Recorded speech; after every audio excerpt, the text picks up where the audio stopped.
Nós vamos ler a palavra de Deus na carta aos Romanos, capítulo 2, o verso 17. Nós estamos estudando essa carta aos Romanos, à luz desse tema, palavras textuais do apóstolo Paulo, não me envergonhe do Evangelho. E estamos estudando a partir de uma lógica, de um entendimento dessa carta.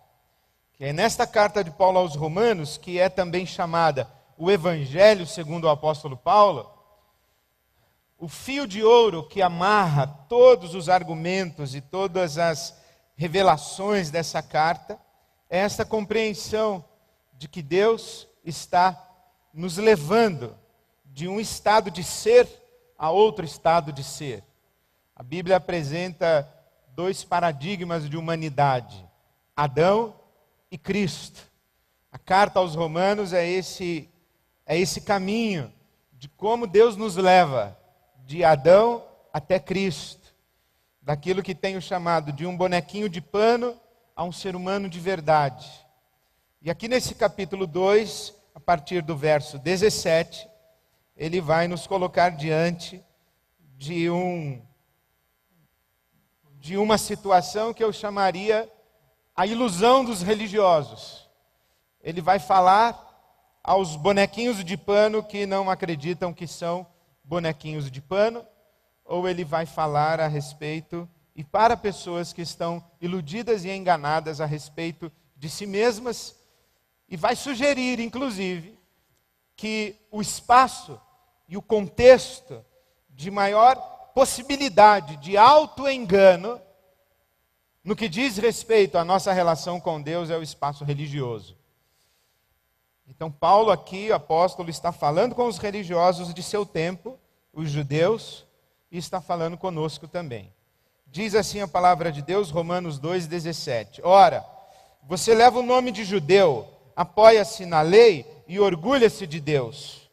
Você conhece a vontade de Deus e aprova o que é superior, porque é instruído pela lei.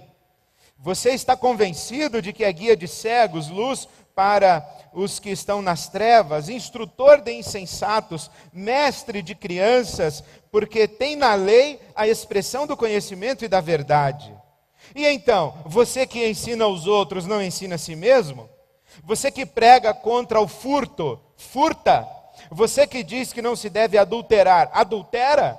Você que detesta a idolatria ou ídolos, rouba-lhes os templos? Você que se orgulha da lei, desonra a Deus desobedecendo a lei? Pois como está escrito, o nome de Deus é blasfemado entre os gentios por causa de vocês. A circuncisão tem valor se você obedece à lei, mas se você desobedece à lei, a sua circuncisão já se tornou incircuncisão. Se aqueles que não são circuncidados obedecem aos preceitos da lei, não serão eles considerados circuncidados? Aquele que não é circuncidado fisicamente, mas obedece à lei, condenará você, que tendo a lei escrita e a circuncisão, é transgressor da lei. Não é judeu quem o é apenas exteriormente, nem é circuncisão o que é meramente exterior e física. Não. Judeu é quem o é interiormente, e circuncisão é a operada no coração pelo Espírito, e não pela lei escrita. Para estes o louvor não provém dos homens, mas de Deus. Agora há uma outra possível tradução, eu vou ler para você. Presta atenção, vê se não faz sentido. E você que diz que é evangélico e acredita que é filho de Deus. Você que se apoia na Bíblia e se orgulha de saber de Deus. Você conhece a vontade de Deus e aprova o que é superior, porque você conhece a Bíblia Sagrada. Você está convencido de que é guia de cegos, luz para os que estão em trevas, instrutor de insensatos, mestre de crianças, porque tem na Bíblia Sagrada a expressão do conhecimento e da verdade. E então, você que é evangélico, que ensina os outros, não ensina a si mesmo? Você que prega contra o furto, furta? Você que diz que não se deve adulterar, adultera? Você que detesta ídolos, rouba-lhes os templos? Você que se orgulha da Bíblia Sagrada, desonra a Deus desobedecendo aquilo que você sabe que a Bíblia diz? Olha, ser batizado nas águas e fazer parte de uma igreja evangélica só tem valor se você obedece à Bíblia. Mas se você desobedece à Bíblia, o seu batismo nas águas e o fato de você ser membro de uma igreja evangélica é como se você não fosse batizado e como se você não fosse de igreja nenhuma. Se aqueles que não são evangélicos e nem batizados obedecem aos preceitos da Bíblia, não serão eles considerados como se tivessem sido batizados e como se fossem do Evangelho? Aquele que não é batizado fisicamente, nunca desceu as águas do batismo, mas obedece à Bíblia, vai acabar condenando você, seu evangélico, que conhecendo a Bíblia e tendo sido batizado nas águas, é um transgressor da Bíblia. Quero dizer para você que não é filho de Deus quem é evangélico, necessariamente. Ou que quem é evangélico não é necessariamente filho de Deus. Ou quem foi batizado nas águas não é necessariamente filho de Deus. Porque esse batismo nas águas e essa presença, essa participação numa igreja evangélica é uma coisa exterior e física. Não, isso aí não tem muito valor necessariamente. Filho de Deus é aquele que o é interiormente e que passou por um batismo espiritual promovido pelo Espírito Santo. E esses aí, só Deus mesmo é que sabe quem são. Amém? A palavra de Deus é impressionante. Faz sentido? Pois é. E essa palavra aqui salva a gente. A gente quem? A gente que pensa. Porque, confessa comigo que você conhece uns crentes que você acha que devia ir para o inferno. E você conhece uns não crentes que você acha que devia ir para o céu. Fala a verdade. Quantos aqui conhecem crente que... Não, não vou falar isso. Porque esse é o nosso grande dilema. São pessoas que dizem que conhecem a Deus, são pessoas que cumprem todos os ritos da nossa religião, porque nós somos religiosos, nós somos cristãos de tradição protestante reformada, nós somos uma igreja evangélica, e mais, nós somos uma igreja batista. Então nós somos cristãos, reformados, protestantes, evangélicos batistas. É muito título religioso, deu para entender? Nós somos tudo isso. Mas nós conhecemos pessoas que a gente fala assim, não é possível que esse cara vai estar no céu, e a gente olha para outros que não têm sequer uma confissão religiosa, que não têm uma prática religiosa, na verdade, pessoas que são ignorantes a respeito do Evangelho, pessoas que são ignorantes a respeito de Jesus, pessoas que não cantam as músicas que nós cantamos, não fazem as orações que nós fazemos, não leem a Bíblia, não dão dízimo na igreja, o que é uma pouca vergonha. E essas pessoas, elas são maravilhosas. Elas são extraordinárias. Nós falamos assim, esse é um ser humano que não é possível que Deus mande esse cara para o inferno. E o que é bom para você, se você pensa assim, porque eu digo o que eu penso, é que o apóstolo Paulo também pensava. E ele então fala a respeito dos religiosos, e ele revela uma intuição que não é só dele, é quase que universal, porque é também sua, é minha, e é, por exemplo, de mentes ou de corações muito honestos, e que se colocaram diante de Deus. Por exemplo, Gandhi.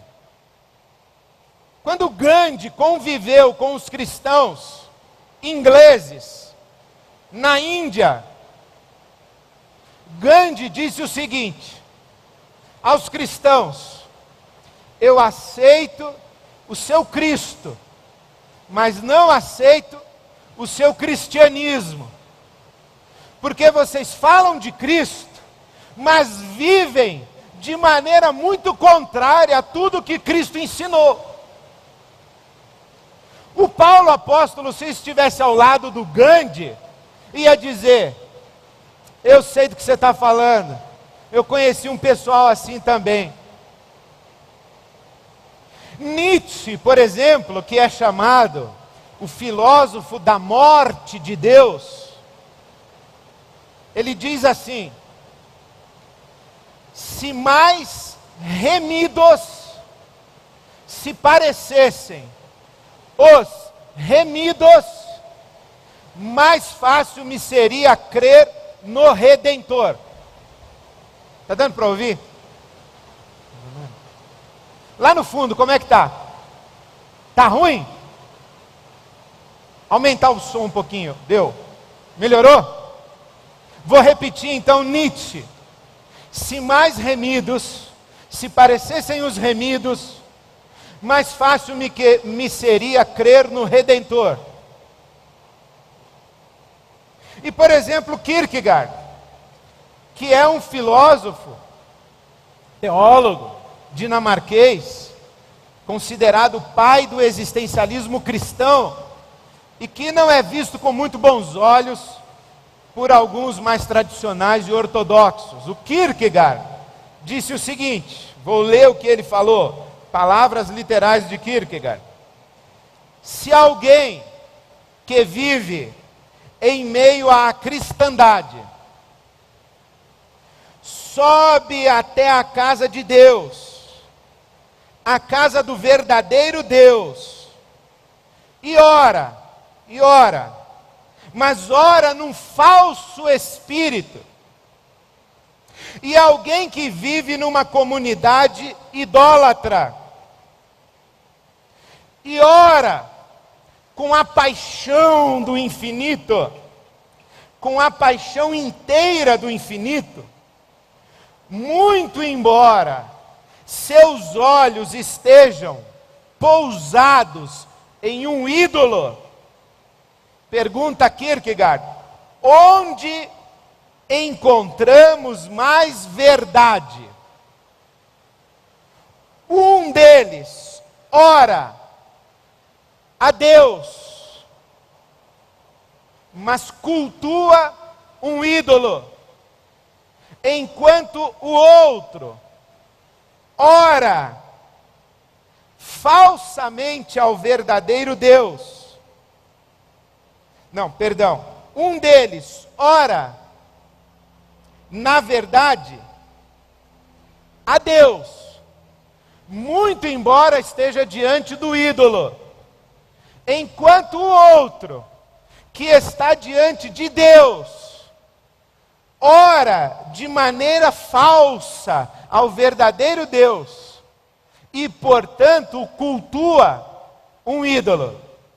Deu para entender? Você está diante de Jesus, mas como quem está diante de um ídolo, enquanto o outro está diante de um ídolo, como quem está diante de Jesus.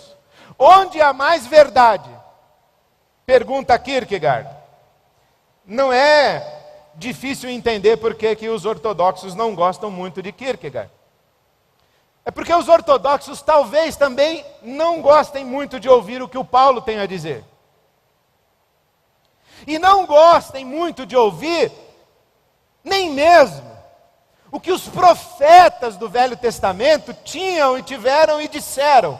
Tinham a dizer e disseram. E não gostam de ouvir provavelmente o que Jesus disse. Jesus disse algumas coisas muito complicadas. Por exemplo, Jesus contou a parábola do fariseu e do publicano.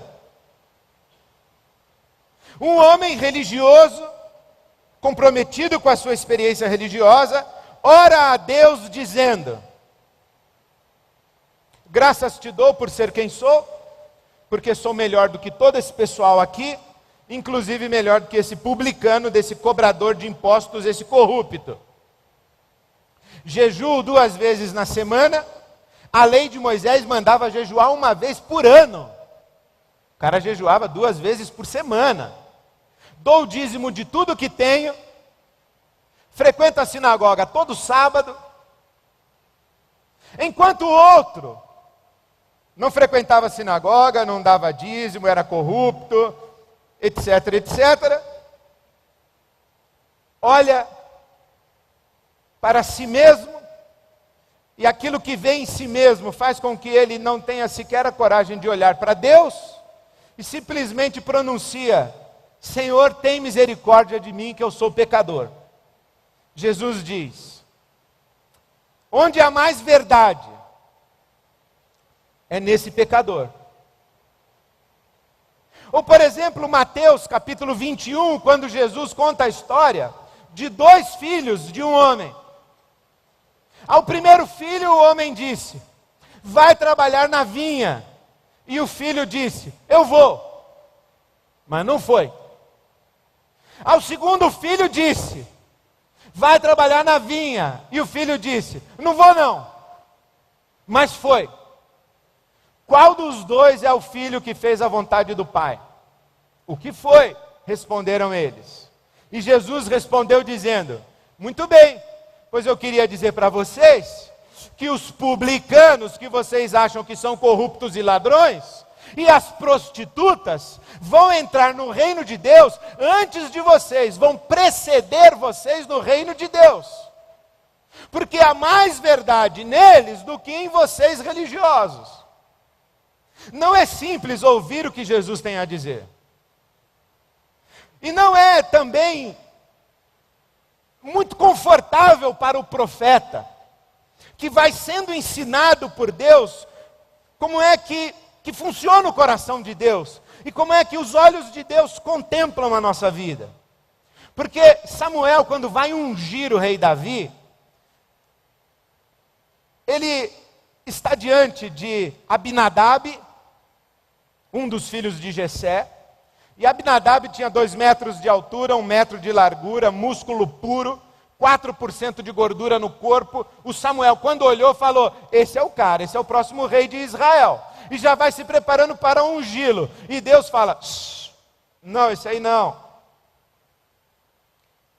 Aí Samuel olha para Jessé e diz: tem mais um filho? Tenho.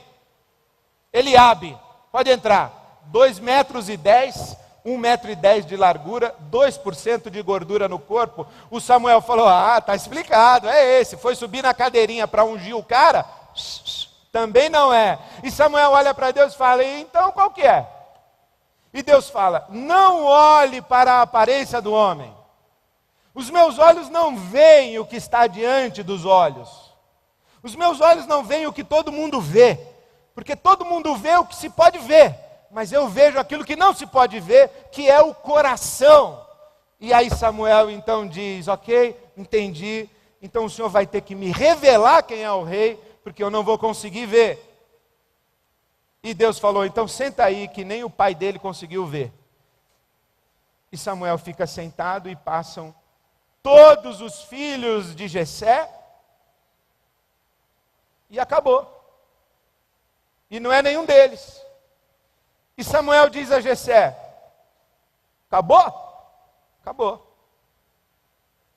Aí Samuel: acabou. E Deus fala: não acabou.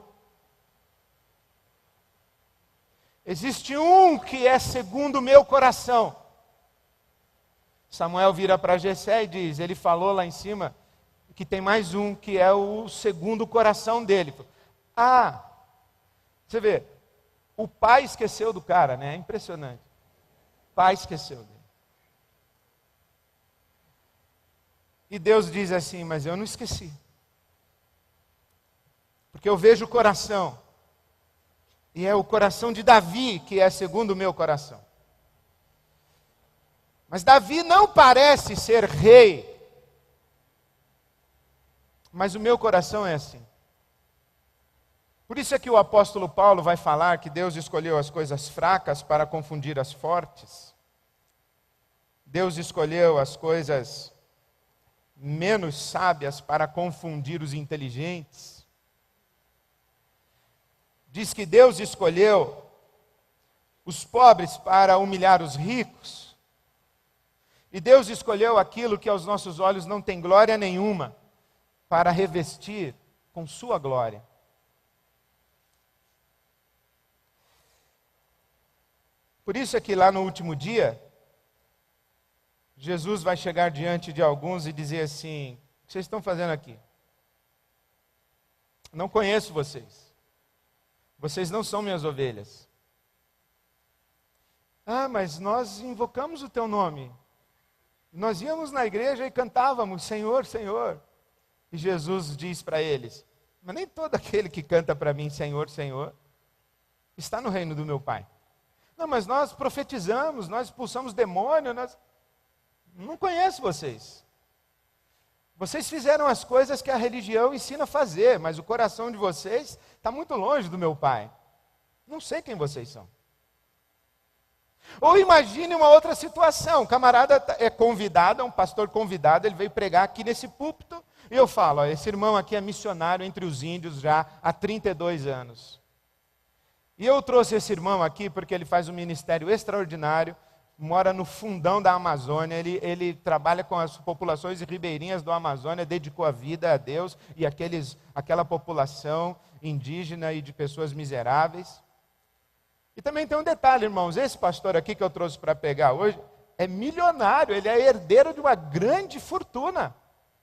E nessa hora que eu estou falando isso, e ele está pregando e o seu coração está em êxtase, você está sendo abençoado, você fala: nossa, que homem de Deus, nossa, eu sou um crente porcaria perto desse cara aí. Você está pensando essas coisas que você geralmente pensa. Entra um sujeito louco com um revólver na mão e aponta para o pastor convidado, e eu estou quieto, né, nessa hora, estou quieto, pastor convidado, e ele fala: eu vou te matar. E o pastor convidado diz assim: tudo bem, você pode esperar um minutinho antes de me matar? Posso.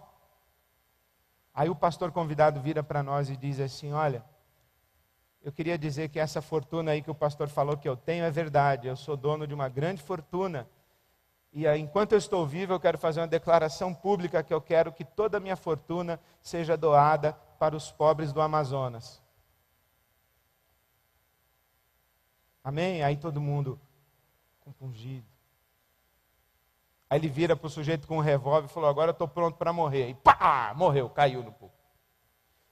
Aí roda o tempo, você vai para o céu, você quer encontrar aquele cara. Você quer encontrar aquele cara. Aí você pergunta lá pelo céu: ih, Claudinho, já encontrou aquele pastor que morreu lá na nossa igreja? Aí você começa a perguntar e tal. E aí você descobre que o pastor não foi.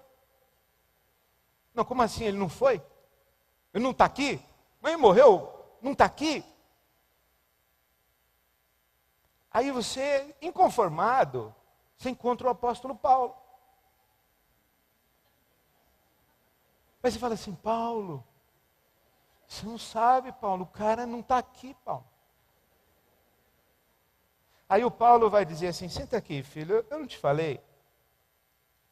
Eu não te falei que ainda que eu falasse a língua dos homens e dos anjos, que eu fizesse profecias e conhecesse todos os mistérios, que eu desse todos os meus bens para os pobres, e o meu corpo para ser queimado, e não tivesse amor, era o mesmo que nada? Não te falei? Você não acreditou, né? Você achou que ser pastor, ser missionário com índio, falar bem, doar bastante grana para pobre, e até morrer martirizado,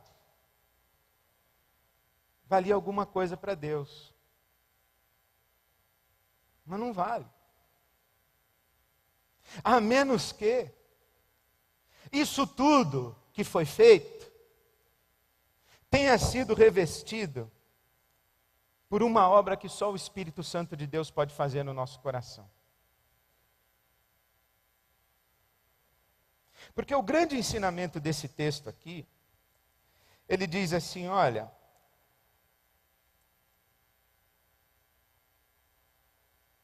não é a sua experiência religiosa que tem valor. É a obra do Espírito Santo de Deus dentro de você.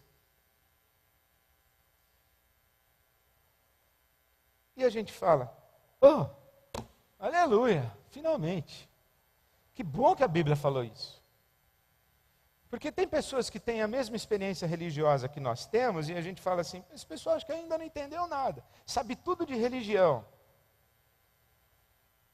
mas não tem o coração de Deus. E tem algumas pessoas que têm o coração de Deus e não sabem nada de religião. Aí a gente olha para o céu e fala assim, Senhor, e como é que fica?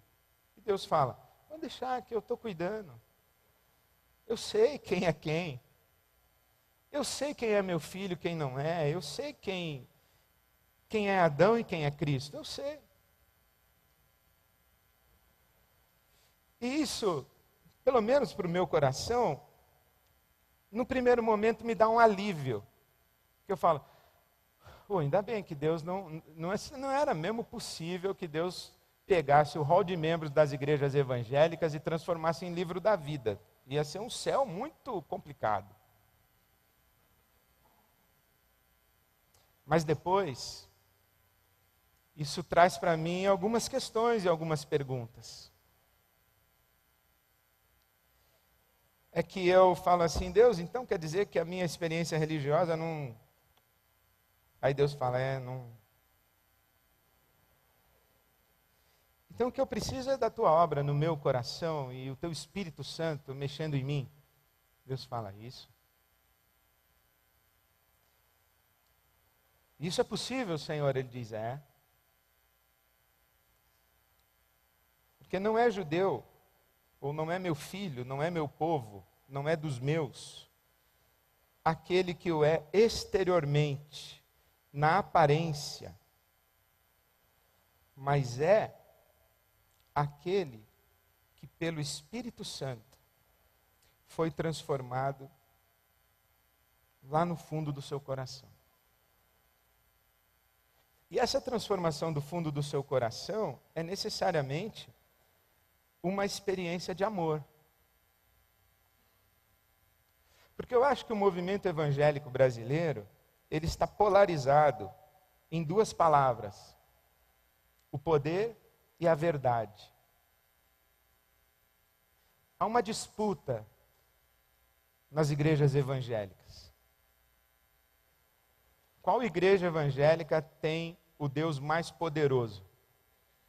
Já reparou, os testemunhos hoje não são assim, antes e depois de Cristo na minha vida. Os testemunhos são antes e depois da igreja X, da igreja Y, da igreja Z. Antes da IBAB, depois da IBAB. Meu Deus. A disputa é mais ou menos assim, venha aqui para a nossa igreja, porque a unção está aqui.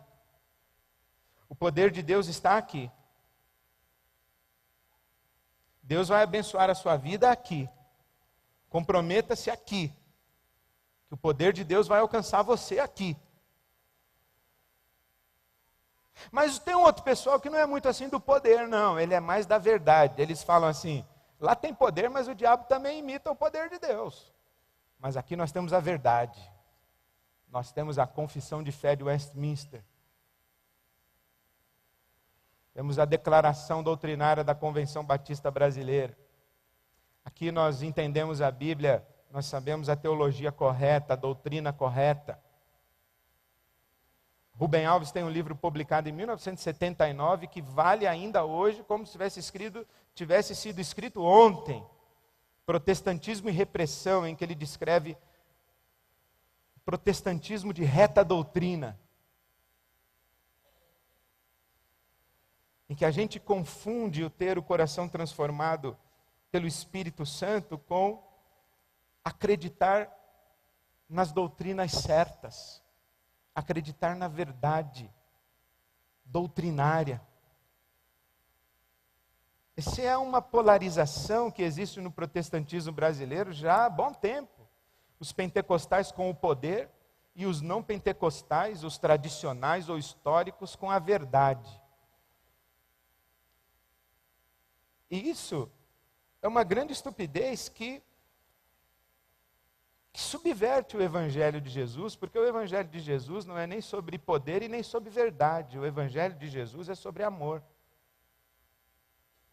Porque um Deus que tivesse poder, mas não fosse amor, bem poderia ser um monstro. E um Deus verdadeiro que não amasse, bem poderia ser uma mente fria. O nosso problema não é nem de poder e nem de verdade, o nosso problema é de amor. E talvez por isso o apóstolo Paulo tenha dito o seguinte: olha aí vocês religiosos, como a religião de vocês não resolveu o problema de vocês, que é amor. Porque vocês dizem para não roubar, mas vocês roubam. Vocês dizem para não adulterar, mas vocês adulteram.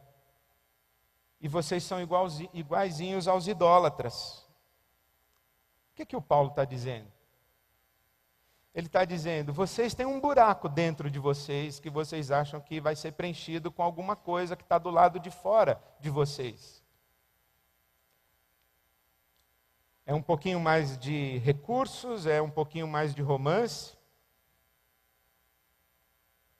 Mas não é isso que vai encher vocês. O que é roubar e adulterar? O que isso tem em comum? O roubo e o adultério têm em comum que ambos prometem satisfazer uma falta que nós carregamos.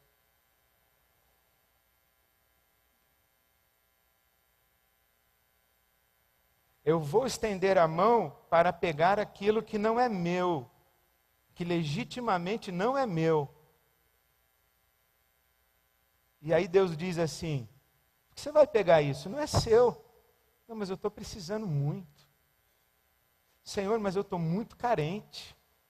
Eu tenho necessidade disso. Eu acho que eu não consigo viver sem isso.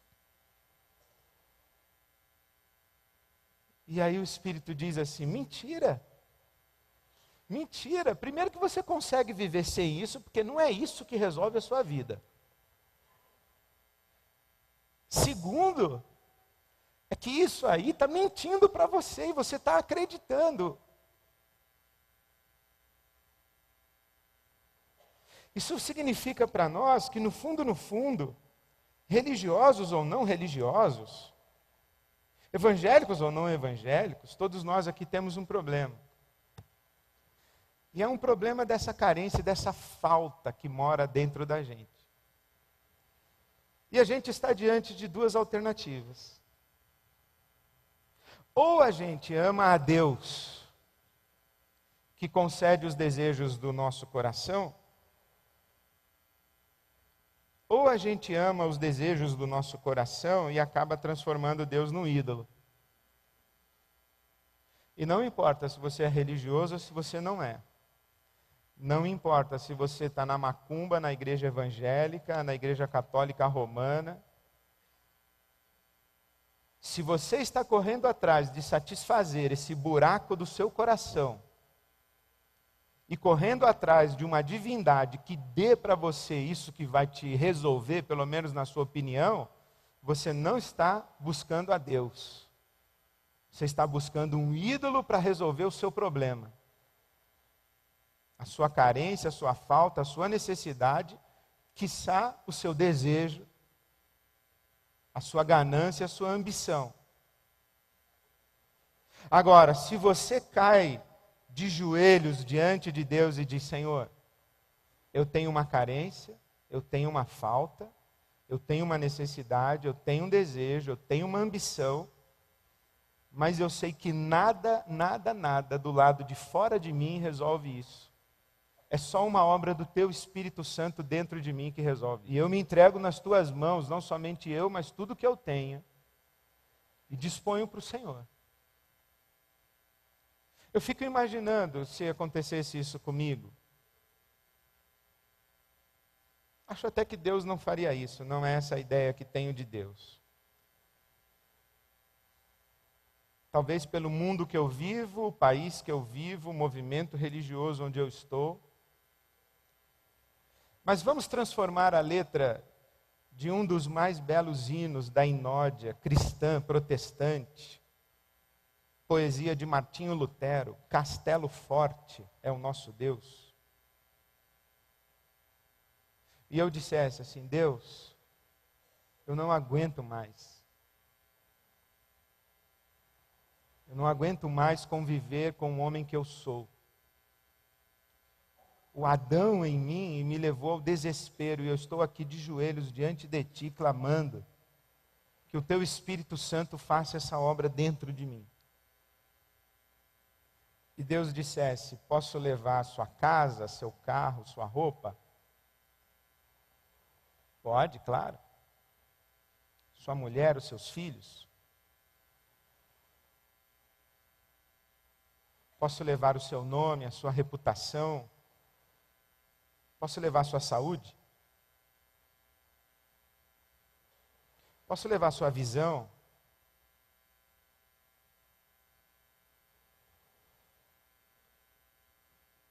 Você quer me conhecer mesmo? Posso levar tudo? Porque a Bíblia Sagrada não conta a história de um homem com quem aconteceu isso? E que ao final de sua experiência, ele diz a Deus: antes eu te conhecia de ouvir falar, mas finalmente os meus olhos te veem. Jó. É como se Deus estivesse falando assim: deixa eu entender uma coisa, você quer me conhecer de verdade ou você quer que eu faça a sua vida legal? Aí eu digo assim: Senhor, eu quando fui para a igreja evangélica que eu dou o dízimo lá todo mês, eu estava mais afim dessa parte aí da vida legal.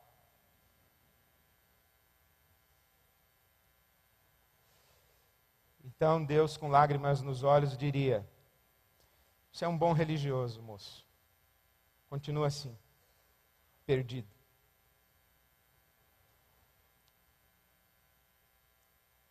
Aí eu volto, caio de joelhos e Deus diz: você quer me conhecer mesmo ou você quer que eu faça da sua vida uma vida legal?